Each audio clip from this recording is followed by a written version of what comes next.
계속해서 찾아가는 방사능 방제 교육을 맡게 된 다소메디오 신은옥 강사입니다. 만나서 반갑습니다. 방사능 방제 교육 참 생소하시죠? 이 생소한 방사능 방제 교육 꼭 필요할까요? 네, 너무나 중요한 교육입니다. 우리 부산의 경우 인근에 원자력 발전소가 밀집한 지역이기 때문에 발전소의 방사능 누출 사고에 대비한 교육은 꼭 필요하겠죠? 이제부터 저와 함께 재미있는 방사능 방제 교육을 시작해 보도록 하겠습니다. 가장 먼저 방사능과 깊은 연관이 있는 원자력 발전소. 원자력 발전소의 장점과 단점에 대해 알아보겠습니다. 먼저 장점입니다. 일단 원자력 발전소에서는 우라늄을 활용하여 전기를 생산합니다. 이 우라늄이라는 재료는 효율성이 높아 우라늄 1kg만 가지고도 석유 9,000드럼 또는 석탄 3,000톤과 같은 많은 양의 에너지를 생산할 수 있습니다.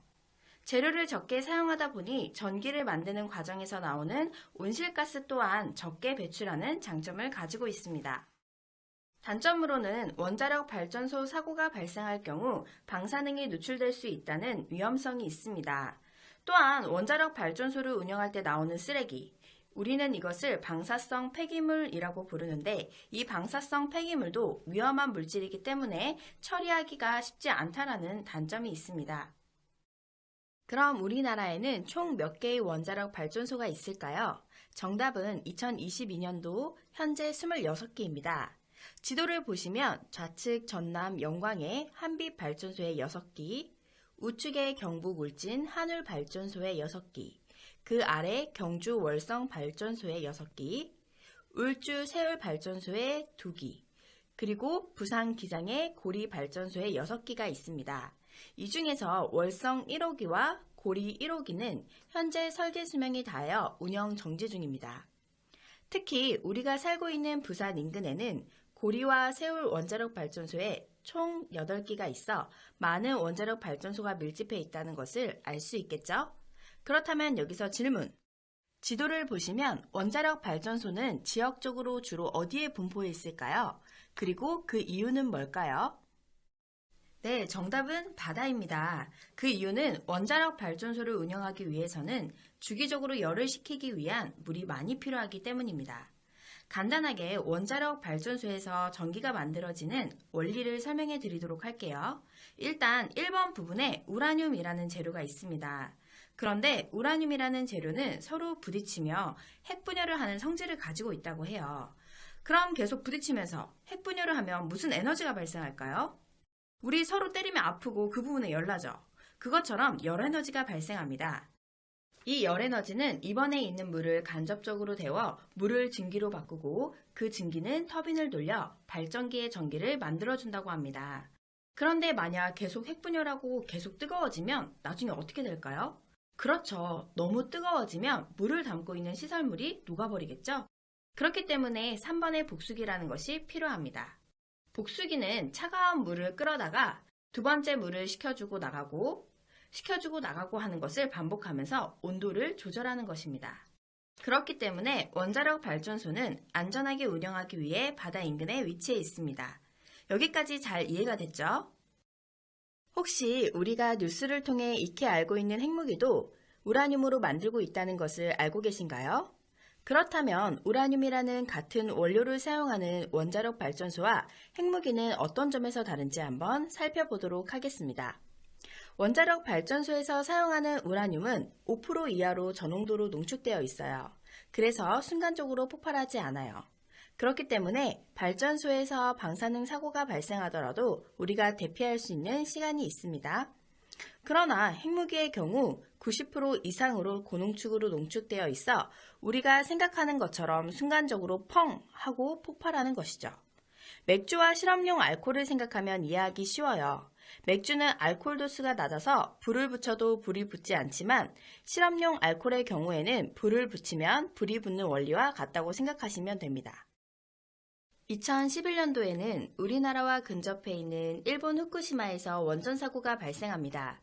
사고 원인은 동일본 대지진으로 후쿠시마 원전에 쓰나미가 밀려왔고 원전 시설이 침수되면서 전기를 공급해주는 전력 장치에 문제가 생겨 발전소 정전이 발생합니다. 이로 인해 원자로의 높은 온도를 식혀주는 냉각수 공급 장치가 작동하지 않았고 결국 경락 건물 상층부에 수소가 쌓이면서 원자로 건물이 폭발하는 사고로 이어졌습니다. 이로 인해 많은 주민들이 대피해야 했으며 대피 중 중증 환자 등이 사망하였습니다. 그럼 후쿠시마 영상을 함께 보도록 하겠습니다.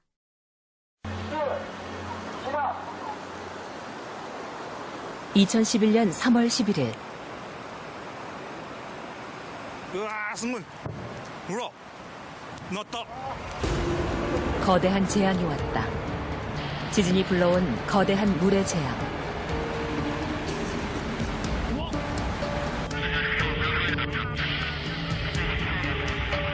그것은 자연의 재앙으로 끝날 수도 있었다.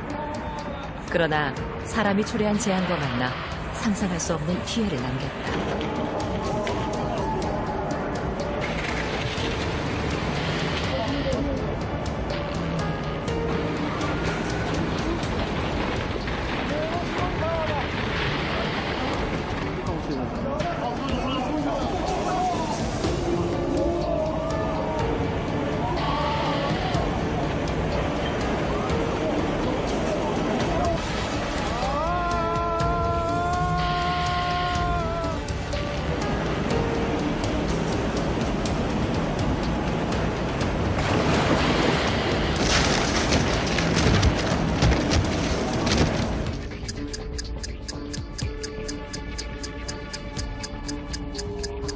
쓰나미에 이어 발생한 후쿠시마 제1원자력발전소 폭발 사고, 그리고 엄청난 양의 방사능 노출과 피폭.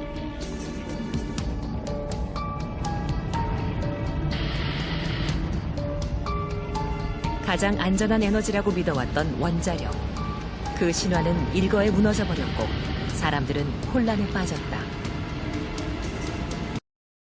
후쿠시마 영상 잘 보셨나요?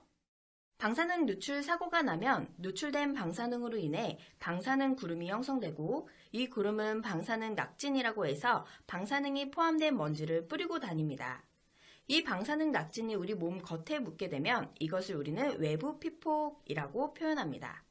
대부분 외부 피폭은 상대적으로 제거가 쉽고 피부에서 1차적으로 보호가 됩니다. 참고로 여기서 피폭이라는 단어는 오염 또는 노출이라고 생각하시면 이해하기 쉽습니다. 그런데 공기 중에 방사성 물질을 흡입하거나 방사능 낙진이 묻은 음식물을 섭취하여 우리 몸속으로 들어가게 되면 내부 피폭이 발생하며 방사성 물질이 밖으로 배출될 때까지 내부에서 계속적으로 방사선 피폭이 이루어지게 됩니다. 따라서 내부 피폭이 되지 않도록 더욱 주의해야 합니다. 그렇다면 방사선은 모두 위험할까요? 그렇지 않습니다. 일단 방사선은 두 가지 종류가 있는데 자연 속에 존재하는 자연 방사선, 사람이 인위적으로 만든 인공 방사선이 있습니다. 그렇다면 이 두 가지 중에 어떤 방사선이 위험할까요? 정답은 둘 다 위험할 수도 위험하지 않을 수도 있다입니다. 방사선은 종류에 따라 안전하고 위험한 것이 아니라 그 양이 얼마나 되는지에 따라 안전한지 위험한지 결정되기 때문입니다. 이러한 방사선은 어떤 특징이 있는지 한번 알아보겠습니다. 방사선은 일단 눈에도 안 보이고 맛도 느낄 수가 없고 냄새도 없습니다. 그렇기 때문에 방사선은 우리가 일반적으로 인지하기 어려워 방사선을 측정할 때는 전문적인 장비가 필요합니다. 두 번째 특징은 방사선은 물체를 통과하는 투과력이 있는데 가장 마지막에 있는 콘크리트는 투과하지 못합니다. 그래서 방사능 사고가 발생하면 제일 먼저 콘크리트 건물 안으로 대피하는 것이 안전합니다. 마지막으로 세 번째 특징은 방사선은 감기 바이러스처럼 전염되진 않지만 옷이나 피부에 묻어 타인과 접촉할 경우 타인을 오염시킬 수 있습니다. 따라서 신체의 외부에 방사선이 묻어 있는 경우 털어내거나 씻어서 방사선을 제거하는 것이 중요합니다. 그렇다면 본격적으로 방사선 사고에 대해 알아보도록 하겠습니다. 현재 원자력 발전소는 전문기관에 의해 안전하게 관리되고 있지만 사고를 대비한 주민보호 계획은 항상 준비를 해야겠죠? 이렇게 여러 가지 사고로 인해 방사성 물질이 외부로 누출되거나 누출될 우려가 있는 상황을 우리는 방사선 비상이라 표현합니다. 방사선 비상은 심각성에 따라 1단계, 2단계, 그리고 마지막 3단계로 나눌 수 있는데 쉽게 그리고 명확하게 인지하기 위해 색상으로 표현합니다. 1단계는 백색 비상이라 하여 방사선이 시설 안쪽으로만 노출되거나 노출될 염려가 있을 때를 말합니다. 백색 비상인 경우에는 상황을 파악하며 초기 대응을 하는 단계입니다. 2단계는 청색 비상이라 하여 방사선이 건물이 포함되어 있는 땅, 즉 부지 안쪽으로만 노출되거나 노출될 염려가 있을 때 발령합니다. 이때부터 주민을 보호하기 위한 조치를 준비하는 단계입니다. 마지막 3단계는 적색 비상이며 방사선이 부지 밖까지 노출되거나 노출될 것으로 예상되는 단계입니다. 이때는 신속히 주민을 보호하기 위한 실제적인 조치를 취하는 단계입니다. 이러한 비상 상황은 2단계, 즉 청색 비상부터 여러 가지 수단을 활용해 주민들에게 전파를 해주는데요. 이때는 KBS, MBC처럼 공영방송을 통해 알려준다거나 코로나로 인해 무수히 받아왔던 재난 문자를 통해 알려준다거나 민방위 훈련처럼 경보 방송을 통해 또는 지자체에서 차량으로 이동하면서 방송을 통해 알려준다고 하니 비상 상황에는 이런 매체를 확인하는 것이 정말 중요하겠죠. 다음 질문입니다. 만약 혹시 사고가 발생한다면 부산에 있는 주민들을 한 번에 다른 곳으로 대피시킬 수 있을까요? 네, 가능은 하지만 많은 시간이 필요하고 주민들의 혼란이 발생하겠죠. 그래서 부산시는 주민들을 효과적으로 보호하기 위해 구역을 2개로 구분했습니다. 우리는 그것을 방사선 비상 상황을 대비하여 사전에 준비하기 위해 계획된 구역이라고 해서 방사선 비상 계획구역이라 부릅니다. 이 구역은 2가지로 나눠지는데 첫째는 원자력 발전소로부터 제일 가까운 곳으로서 반경 약 5km 이내에 위치한 지역으로 예방적으로 조치를 우선 취하는 곳이라고 이해하시면 됩니다.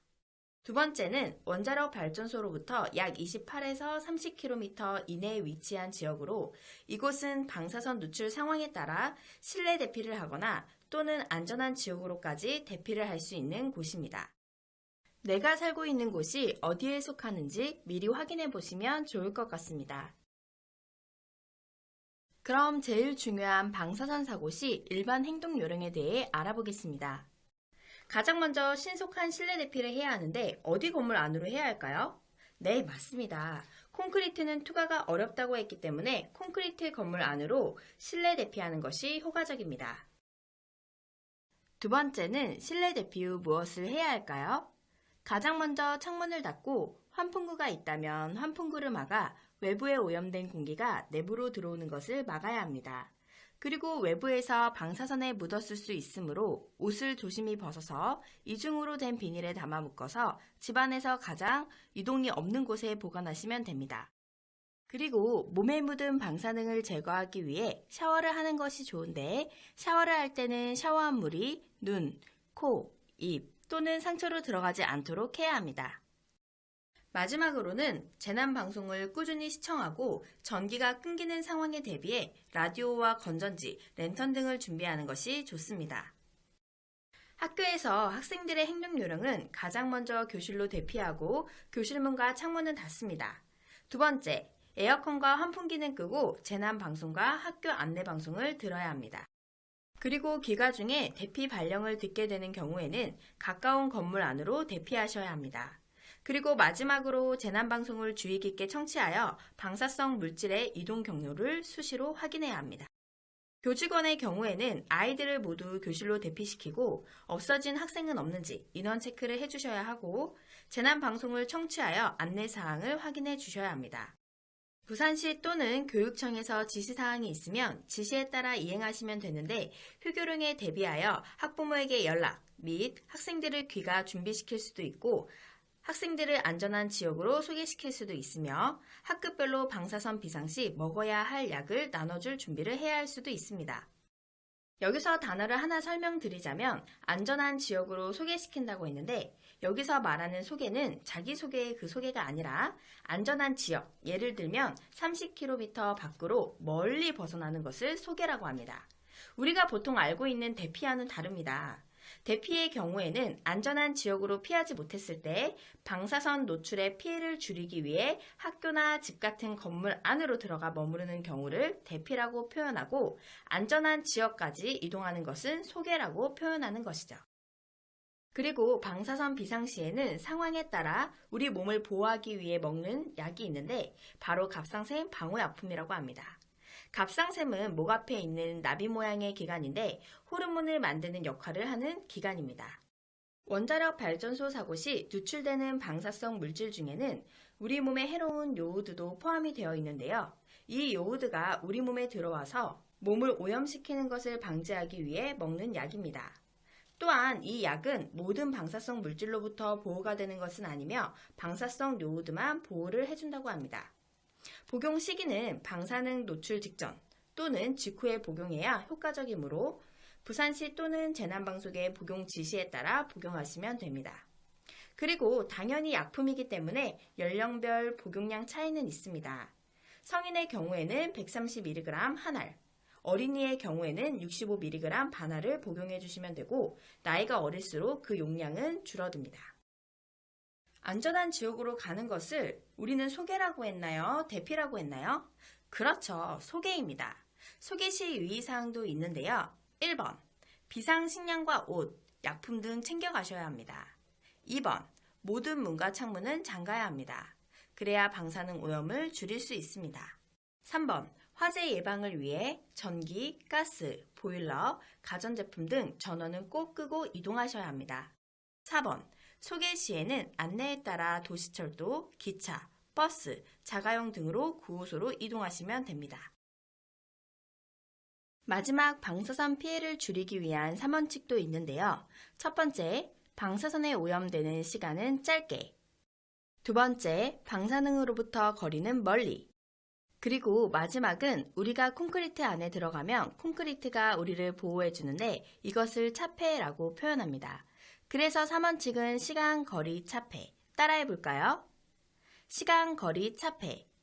기본 원칙을 기억하시면 실제 비상 상황 시 우리가 대처하는 데 있어 도움이 됩니다. 우리 부산시는 원전이 밀집해 있는 지역인 만큼 방사선 비상시 행동 요령에 대해 미리 알고 있다면 보다 안전하게 우리를 지킬 수 있다고 생각됩니다. 아직은 생소한 교육이지만 한 번 들었던 것과 한 번도 들어보지 못한 것은 비상 상황 시 엄청난 차이가 있습니다. 작은 관심을 통해 우리의 안전을 지킬 수 있도록 노력해 주세요.